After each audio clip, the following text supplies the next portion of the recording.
All right, so I know this is a bit of a wordy graphic here, but let's go ahead and break down some of these X's and O's for fascial-based training. And the biggest thing that I'm going to continue to reiterate with this is that fascial-based training is not necessarily doing different things. It's just doing some things in a different way.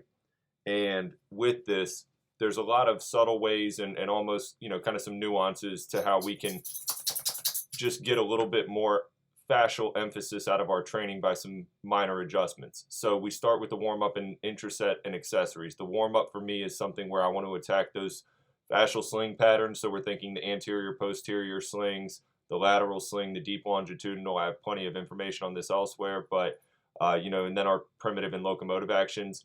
The intraset is really where I'm looking to address soft tissued work.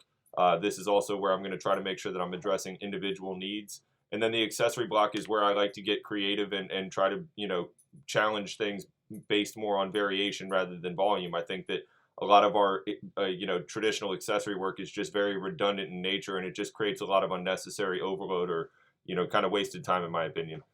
So with that, training barefoot is the next one that I typically point people towards, and this is another one that's very simple. And obviously, we want to do this, when it's prudent for the athlete. I think, high velocity movements, high force movements, it's best to have shoes on, and then, really anywhere else you can try to sneak it in. This is just another one where it's very low-hanging fruit in my mind. We get a lot of sensory input. We get a lot of, motor control, compliance, dexterity, foot interface. There's just a lot to benefit from this, and again, it doesn't take much. Proximal to distal is something that I think is a key concept here, where we want to consider the core first and then the extremity second. This is, looking at how movement is being integrated, versus just looking at this as a bunch of different segments that we need to train independently. I want to spend more time doing things that are globally effort based, and then also, again, moving in multiple planes of direction from the core outward. Bilateral loading, I've made my points on this in a number of different ways, but I just think the more senior that an athlete gets, or the more, training history that they develop, I just think bilateral loading has less and less value. That's an argument for another time. Training parameters. This is really the biggest point of it all, where, as I mentioned, we're not necessarily doing different things. We're just doing some things in different ways.